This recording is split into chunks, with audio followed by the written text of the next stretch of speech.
yung kapatid ni Kenneth, si Gerald Raquel. Ayan, kasama ang lahat ng kalalakihan, binata, may asawa, inaanya po natin pong magitna sa ating pong bulwagan. Sa pangunan ni Mr. Gerald Raquel. Yan po ang kapatid ni Kenneth.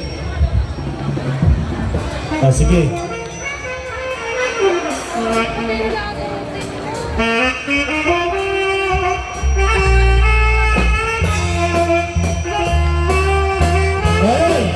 Sige, sabahan po natin. Huwag natin po pinagdala sa tugtugin. Binata, may asawa. Kaya po natin po pinagdala sa tugtugin.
Para pa rin po sa ating pong mga kalalakihan ang susunod na tugtugin. Sa lahat po, yan, ng mga pinsang buo ni Kenneth, yan. Sila ang magdadala sa tugtugin. Lahat po ng pinsang buo ni Kenneth na lalaki. Yan, nandyan sila ang Paul. Yan. O lahat po ng kalalakihan, binata, may asawa, inayayahan po natin pumagita sa ating pong bulwagan. O yan, lahat ng pinsang buo ni Kenneth, sila ang magdadala sa tugtugin. Samantalahin po natin at maya-maya tayo ay ihinto dahil papasok yung ating pong bagong kasal. O sige, para sa inyo ang tugtugin, lahat po ng pinsang buo at kamag-anak ni Kenneth. O, sige.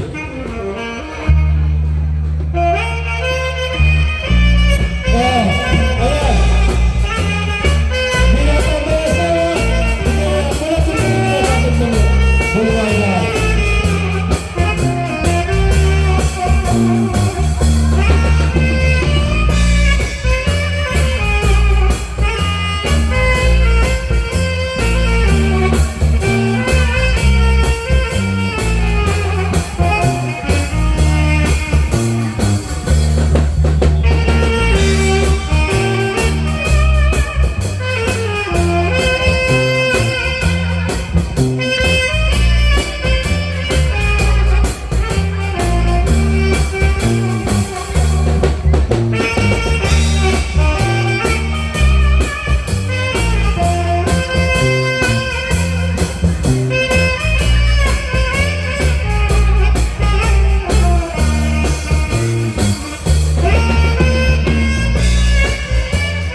Yan. Oh, para pa rin po sa atin pong mga kalalakihan ang tutugin. Subalit, ang magdadala po naman dito ay walang iba kundi isa sa pinsang buo ni Penny, walang iba kundi si Mr. Amy Legaspi. Amy Legaspi, sa iyo ang pangunguna, kasama po tayong lahat ng kalalakihan.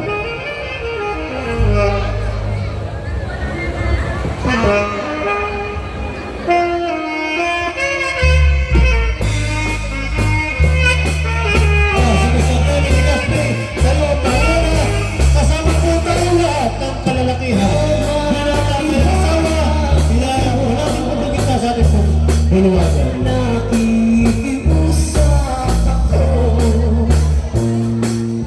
Ang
maliwanag na buwan. Para pa rin po sa ating mga kalalakihan na ang tugtugin, sa panguna po naman ni Mr. Eddie Bianya. Yan. Mr. Bianya, Eddie, ikaw ang magdadala sa tugtugin, kasama po tayong lahat ng kalalakihan. Yan. Umuwi dito sa atin sa pulo para makisa alang-alang sa kasal ng kanyang pamangkin. Sige, isang magandang tugtugin para na Mr. Bianya Eddie.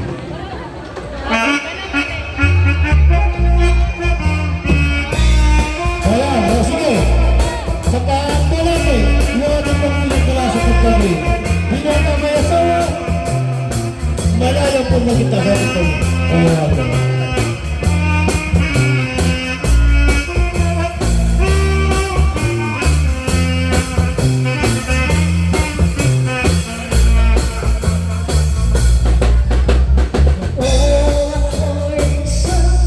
Sige, samahan po natin yung ating pang pinagdala sa tugtugin.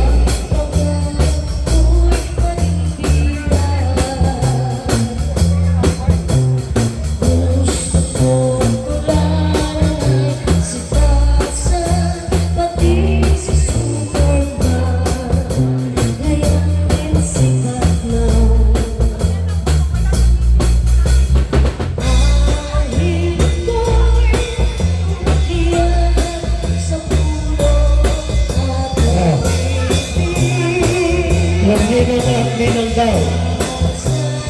Lahat na kasama sa lahat ay huwag mo lang magbibihis sa inyong mga kasuoran.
Samantala po nating puputulin yung ating pong sayawan dahil may gagawin po tayong pagpasok ng ating pong mga galing sa simbahan.